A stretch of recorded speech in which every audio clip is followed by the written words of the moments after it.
episode of Fab Talk. It's your boy Rico. You already know we're here with our special guest, Che, from Borincanna, from Turbo, from Caribbean Hemp Farms, etc. You already know it's the man, the myth, the legend. Today we got a juicy one for you guys. So, Che, go ahead and introduce yourself. Che Gonzalez, originally from Isabela, Puerto Rico, born in Mayagüez, but I was raised in Isabela. In Isabela? Yeah. So tell me a little bit about your upbringing. Like what made you Che? Man, a bunch of characters because I was raised by characters. Facts. Literally. Dad's a character, mom's a character, all four sets of my grandparents are characters, or two sets. But yeah, I was born, playing baseball, literally raised playing baseball for myself. Listening to music, surrounded by people that love music teachers, surrounded by an architect, surrounded by a doctor. So I was just across the board. Just full on creativity. Yeah, it was like creativity, disciplined individuals, even though I wasn't that disciplined until later on in life, after the Marine Corps. I was in the Marine Corps. So yeah, it was like I had different perspectives. My mom has 3 brothers. My dad has 3 brothers, or 2 brothers and a sister. It's also so it was a large family. Yeah, big family. Yeah. How long were you in the military? 4 years. 4 years technically. It was 3 and some change because, I've been fighting the military for like 12 years for benefits because I chose to look for, other remedies when I came back from deployment, and marijuana was one of them. Marine Corps isn't too good with marijuana, too fun, especially the Marine Corps. Even though if it's legal, even though I had a prescription in California. Yeah, there's a lot of the branches of the military that kind of frown upon that. All of them. I mean, I've noticed that lately they have been, some are opening up to other things for PTSD. Yeah. Chronic pains that you have, when you're in the line of fire, or Marine Corps is the most conservative one. Oh, 100%, yeah. So how do you feel about that? Because it's kind of fucked up. Yeah, I mean, I'm a Mambrú. If you guys ever seen a video of PJ Sinsuela, he opened up to that topic this year. He made a song about it. He chose, a couple of veterans to be in the video. I was one of them. So even though through that video you could see a little bit of, and listening to the song you could hear a little bit of the injustices and the years of Puerto Rico stepping up to the plate and defending freedom for not only for us but for the United States ever since we became a colony historically. So I don't like it. Obviously it's something that needs to change, a policy that's already overdue and old. Oh, way overdue. But still fighting. If I honestly feel like after all these years of fighting, I feel like if I think about it too much, I get real caught back to those times and how much I've struggled, but it's almost like I have to look at it and keep going. Yeah, almost you just got to try to keep a positive mindset about this shit. But yeah, exactly, because it's real easy to get negative. Yeah, 100%. But yeah, I don't like it. But yeah, I'm not gonna stop until I get my benefits because I deserve. I love that. I love that you're an activist in that space because a lot of people don't realize the big toll it has on a lot of these individuals that have served and done their time for the country. And it's a really fucked up society in the aspect of that these people. I mean, us, we the people, but the higher ups essentially aren't giving us, or you guys essentially, the benefits and the support you guys need. Because that shit's a whole. And it's not even the benefits of support, but I feel like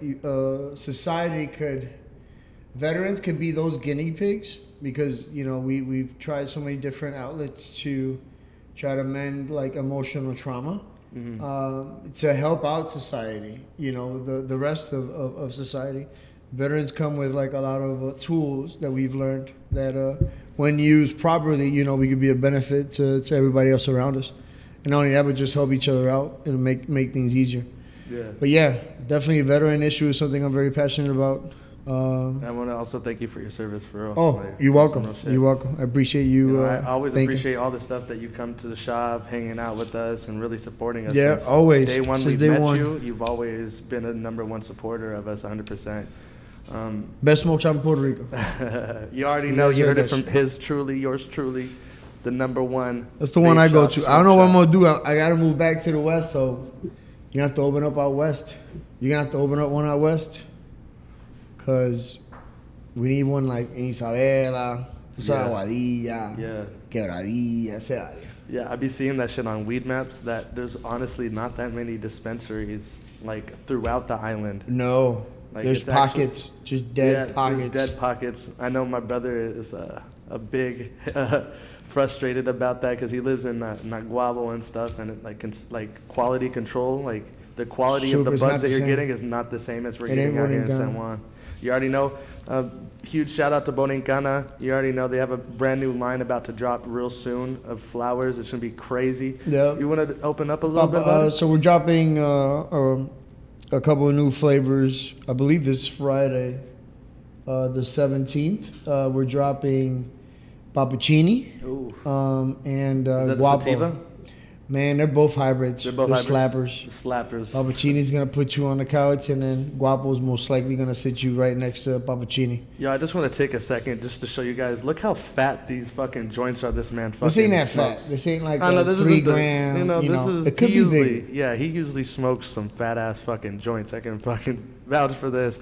And I remember the being first light. time I met Che. Honestly, we were outside smoking with Che, Chris, and I. We was all smoking outside, and I remember him passing me this blunt. Yeah, shout And out I Chris, was by the way. geeking. Yeah, shout out Chris. the man behind the fucking cameras right now. Thank you for all the support and help, for real. That's the man. But I'm just let y'all know real quick right now that Borincanna has probably some of the best bud I've ever had, because like I was like looking at Chris like, am I tweaking right now, bro? Like, am I acting professional? And 'Cause it got I have to agree with you 100%. You know, I'm a representative of the brand. I can't say that it's mine. I treat it like it's mine because I love all the people that are behind it. Love the people that work there. Those are like my family. But they're doing an amazing job. I see the yeah. amount of work that it takes, which is, you know, they don't get the credit that they deserve. That's what I'm fighting for, pretty much. I'm like trying to be like the spokesperson to the world of how good Borincanna is and where it should be. Trying to go to LA right now, literally, in a couple weeks to take some of the big dogs out there, see what their opinion is on it. Yeah. But yeah, we're like most people don't know what a legacy brand is, which is what we're trying to be, what we will be, which is, you know, a original cannabis brand, you know, marketing and branding and sales all done the way, you know, things started when they first started. And back Borincanna is a in Puerto California. Rican-owned company. Yes, correct? it's Puerto Rican, and there's also 2 Americans that are owners. It's the three kings, like los tres reyes mayos, like I call them. Yeah. One of them is Pollo, and then the other 2 are his associates. But they've like dropped the U.S. and they're like moved here. They're Puerto Ricans. Like they're fully bored of what, like, you know, one of them is one of the most successful dispensaries in the state of Colorado, by chains and numbers. So he's very well known in the industry. But yeah, like they don't live in the States anymore. They traded all that away for Puerto Rico, for the life. Yeah. And we really appreciate that as the Puerto Rican people, porque like, and they understand it. They understand Yeah. that, you know, it's from here. They're not getting in the way. They're not changing things to the way things were in Exactly. Colorado. They're allowing us to, you know, like, what is it called? Ground roots. It's a real ground. Make sure it stays as original to the people as possible. We're not trying to no commercialize it too colonization much. stuff. Yeah. We're gonna spread and, you know, open up other spots, but, you know, it's very, you know, we're very meticulous about how we do things. Everything's thought out. You know, we don't like to do too many things at once. Yeah. So Quality at the end of the day, the quality of the flower is our main priority. Oh, yeah, and it's So fire. we're not trying to make T-shirts or pretty. No, we're trying to make good weed and good medicine for the people to, you know, appreciate and enjoy life. Yeah. So I know that you also do other things for other companies also. I know you're a graphic designer by trade. Yep. So what got you By into trade. it? Homelessness. Oh, really? Yeah. After the Marine Corps, I went back to Chicago and literally trying to find a place to stay because, after 19, I was out of the house early. A mí me sacó temprano, a los 16, arrancaba el carajo a trabajar. Sí, lo pasa así, la Quick. vida. I was in Chicago. I was working at KB Toys at 16 and a half, 17. But, I found myself on the street in Chicago. I didn't want to live with mom, so I was on my own. A bunch of veteran organizations helped me out get an apartment in Chicago. I needed to, I was real passionate about clothes and designing and making clothes. I already started, dabbling with that, but never myself being a designer. Mm-hmm. A friend of mine had a computer that was broken. Like the screen had a perfect line and a perfect line like this. But it wasn't in the center. It was like off to the side a little bit. That became better for me because as a graphic designer, those became like angles to make sure shit was straight. Yeah. So it was like a little built-in a broken Dell PC. And I was, finding an illustrator on Pirate Bay and illegally download it. Hey, you got to start somewhere. Yeah. It just as long as you have good intentions on it, I feel like it's okay. Like, so honestly, started there, and YouTube videos. YouTube became my if I want to learn how to do it, or YouTube was that resource, or literally tracing pictures in Illustrator to try to get better at manipulating the program. Like so trying to perfect your craft. Yes. Or just what I was trying to make it as good as I could. Yeah. So what are the other companies that you represent out here? So I help Caribbean Hemp Farms is like my godfather in the cannabis industry here. They're the ones that opened it up to open the Puerto Rican market to me, and gave me a resource to expand everything that I'm doing now. It's a 240-acre farm in Santa Isabel, fully vertical company, largest lab processor, or largest lab on an island, processing Delta 8, soon to have THC. But right now they're focused on CBD. On the CBD. Yeah, and we do have those available at our shops here in Puerto Rico, Fabricated Lifestyles. We do have also a lot of other products. Be sure to check us out. Be sure to show some support to Caribbean Hemp Farms for sure, because they have some of the best Delta 8 flower I've ever had. Yep. The vapes are pretty good. The Crispies are really good. Tell me a little bit about Turbo. Turbo's a brand from some really good friends of mine in Oklahoma that I met when I used to work for Cookies.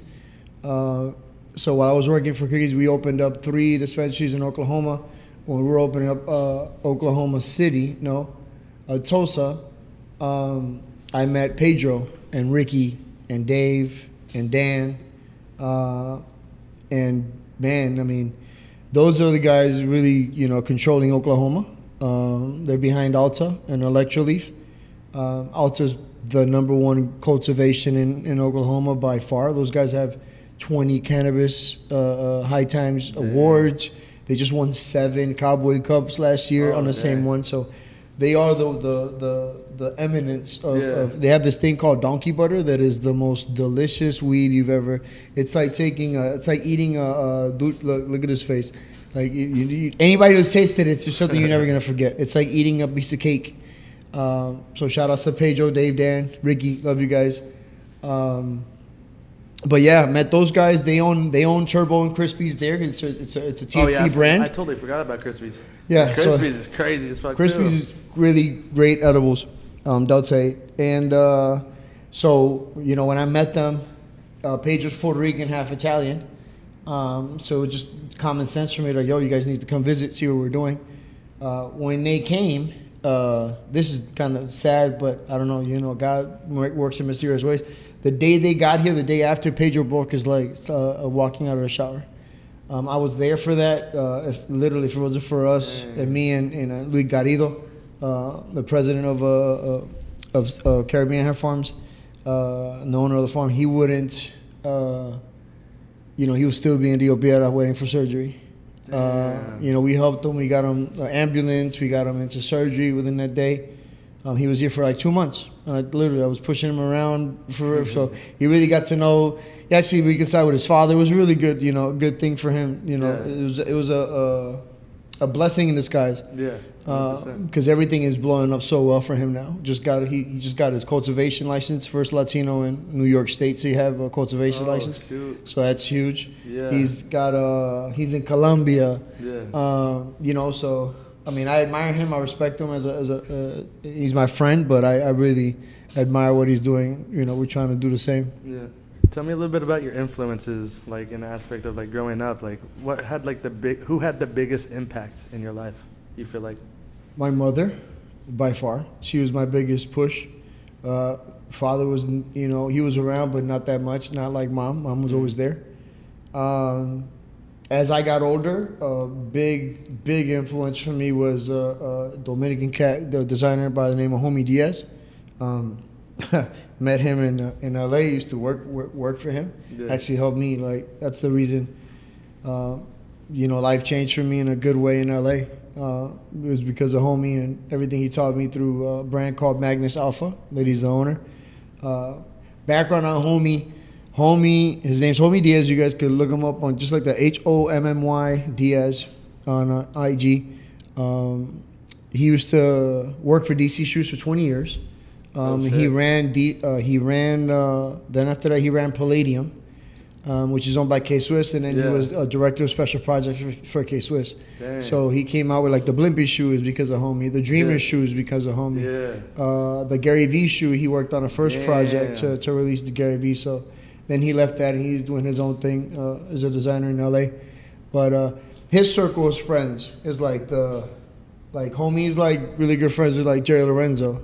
He knows Jerry. He's really good friends with Bobby Hunnits. Nicky Diamond. Damn. And I've met, for him to open it up, and like I was there for Nicky Diamond when he did the collab with Cameron. And Nicky was like, "Don't leave my side," and like, I was literally with Nicky that whole watching that process. Yeah, that's crazy that you really got to see the come up a lot of these on brands. Fairfax. Like, that's crazy. Fairfax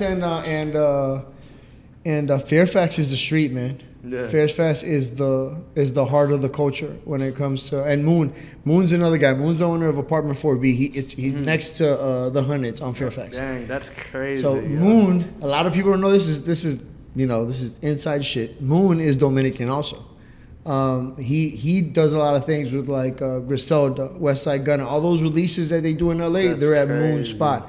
Actually, they filmed like Drink Champs there for a year, so you could see episodes of Drink Champs in a really small like hood that's in LA. That's on Fairfax at Moon's spot. You can really see like the process of everything in the build. And then probably the biggest event that happened there was the 25th anniversary or the 15th anniversary of Reasonable Doubt. Jay-Z had it there at Moon's store in LA.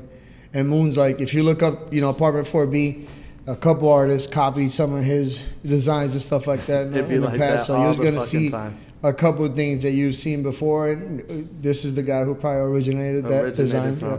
That's crazy.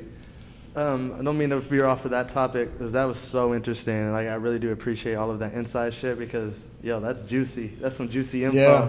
Like, LA is crazy, man. But I've been dying to really talk about this conversation, man. There's a lot of stuff going around, a lot of videos, a lot of stuff going around about the dirt in the industry. The dirt in the industry. Would you like to elaborate a little bit on this shit? Because I've seen some really fucked up shit on my end. Yeah, I mean, thanks to people like Fat's like been blowing people's, in a good way and in a bad. I mean, but he has no sides. He's just putting it out there as he gets it. Yeah, because a lot of people just didn't know about the industry. A lot of people, they think it's it's a simple industry. They think growing marijuana is a simple process. No, they think it's you can't a simple process in such a place with high humidity here because it's the opposite of California. Yeah. So a lot of people just were doing deals earlier with companies that you weren't. The oversight here is really lacking. Yeah. Most of these companies are doing, dipping flowers and moldy flowers in bags, and people are returning bags for moldy flowers. So, be careful what y'all smoking out there. Be sure y'all know what y'all smoking, guys, because some of these people in the greeneries got the these thing people gotta termites, do. got these stuffs all over them. Be careful. You got to know what you're smoking because that's what you're putting in your lungs, and that's your health, y'all. So be sure to know what y'all smoking. Be sure y'all got the dispensaries that y'all really know that aren't afraid to show what they're producing, showing you the whole process. You know, because a lot of these dispensaries that are very They're good, shady. If they're shady, they're hiding something. yeah, the shady You know, ones it's obvious. are always gonna hide stuff, and they're never gonna have like the full-on explanations of the process of the greenhouse to the whole, retailer essentially. Because there's some shit going around that is Yeah, I mean, you questionable. can tell. You want to make a difference? Just do this. Like, just go to Borincanna or any place that sells Borincanna and compare. Yeah, The proof is in the pudding or in the bag, as we say. So just Yeah. check the bags. facts. Compare them. Compare The shit. small nugs, compare everything. Yeah, Just and- literally side to side, and then you smoke it, and then compare that. Yeah, because the flavor from Borincanna, hands down, is some of the best shit I've ever had. Like, shit.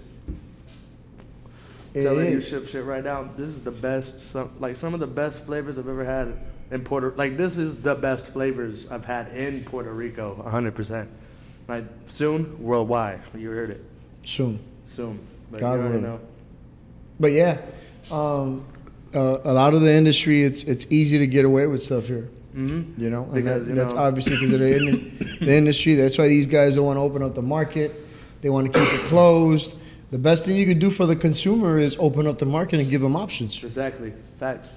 You But know, there's a lot of that's- greedy motherfuckers out here that just Well, want to I push wouldn't- their shit. Greed for sure. I think it's more they're scared because they don't know what they're doing, and when they open up the market, you're allowing it for people that come from legacy brands, from California, from Oregon, know what they're doing. from the Triangle, from Colorado to come out here and and do what they do. So that's more the thing. I'm more excited about.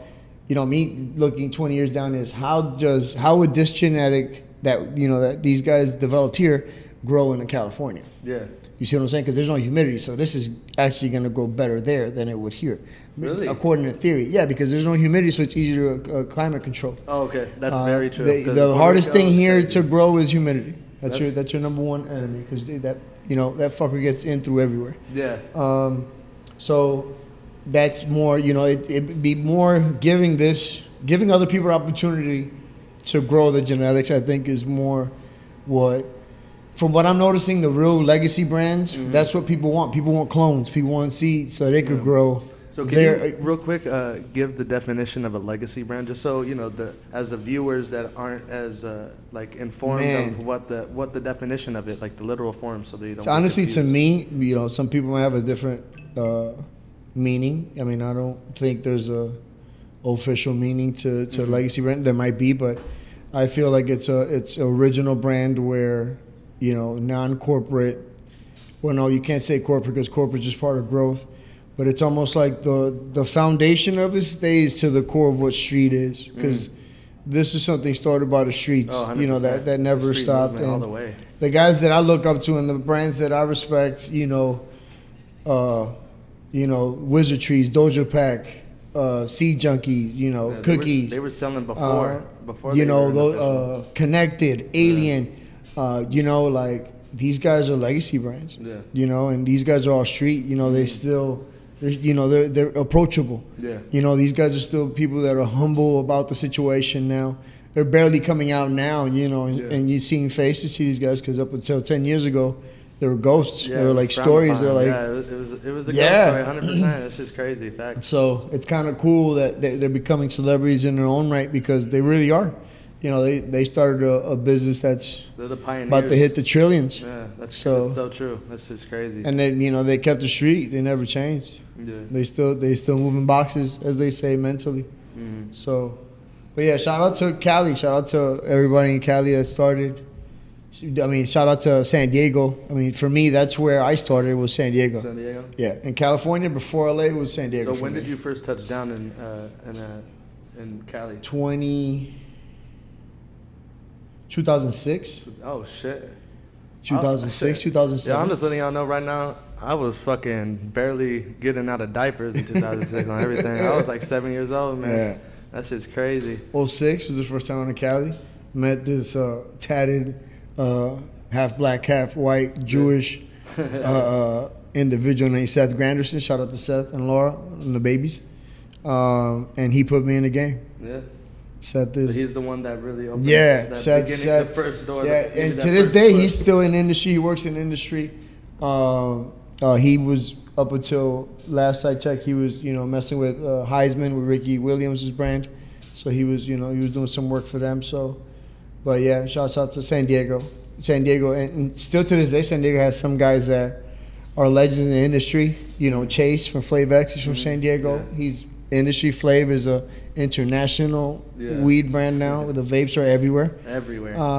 And Malik is probably up until last I checked, he was a GM. He was the general manager at the Cookies in San Diego. But a lot of people don't know he's one of the main growers and like specialists that works with Dr. Green Thumbs. Oh, okay. Yeah, so he's the one that helped create that legacy that Dr. Green Thumbs just released. That was a legacy brand. Malik is one of the guys behind that. So man, I've learned so much from that guy in the last year and a half that I've known him. That guy's a book of knowledge. Always learning. Always learning. Because there's no one gonna know more, especially in the cannabis industry. It's such a beautiful thing because it's like sports. Everyone knows about the same. Everyone is playing the same game, but everyone has their own way, their own plays of how to get it done and how they grow and what their niche is. So exactly, everybody it's almost does it like different. yeah. So if you had any advice to any of us younger generations that are just legally able to get our cards and our bud tending license and all that stuff, what's some advice you can give to us? Find something that you're passionate about. Find something or a brand or that speaks to you, and treat it as if it was your own. Whatever you do, whatever you choose to represent, represent it like if it was your own, like if you owned it, because that's the only way you have to put yourself in the shoes of the owner so you understand, what you're supposed to do and get shit done. 100%. So that'll be the best way. It's really easy to overlook things when you're coming up because you really don't know what's behind the curtains or behind that door. Yep. Like, you're doing one thing, but, there's a lot more that goes into it. It's way deeper but than take risks. think. Yeah. 100%. The greater risk, the greater reward. Facts. That's true. And I've learned that just recently over the past couple years, for sure. So that's facts, man. But I really appreciate you coming out here and thank you. Appreciate you for really having me. It's an honor to be able to share the same room with somebody so involved in the cannabis industry and somebody that's been so supportive of us as a brand for the last year or two. It's really humbled. Yeah, it's like really. You gotta be humble. It's like it's like a breath of fresh air, essentially. There's a lot of humble people out here that are willing to take the time out of the day and share upon some light upon some stuff and give you some info because the saying like information is not free. Game ain't free. When you find somebody that's humble and you really show interest in it, it is free. And you need to take that and really capitalize and figure out what you want to do with your ambitions because it's not necessarily me talking about cannabis stuff. It could be, you like design clothing? Find somebody who designs clothing. And you like shoes? Make some shoes. You like to draw? Find an artist that you really connect to and, And especially being from here in Puerto Rico, like I've learned, like that's why we are what we are, because we stand out anywhere you put us, and we're at the forefront of Latin America, so you have a large Nosotros somos fan boricua. base. Sí, de una. Y toda la gente que nos sigue y nos vela, porque somos chiquitos, pero mira, Sudamérica, Latinoamérica, Europa nos están velando. Literal. Todos los días. Literal. We're this small compared to everybody else on everything. Nos están velando todos los días. Nosotros estamos afuera. Yeah, We're outside. here. We outside. So I just want to appreciate you, man. For love, bro. Much love. Thanks. Keep doing your thing, yo. I can't wait to be able to look at this in the next couple of years and see how big we've all grown, as a. Yeah, I look forward to seeing what 10 years waits. Yeah, it's gonna be crazy. In 10 years. But you already know. See you in 10. Shout out Fabricated Lifestyle. Shout out Borincanna. Shout out Chris behind the camera. Shout out all of the supporters. We appreciate y'all. Stay tuned for the next podcast. It's your boy Rico.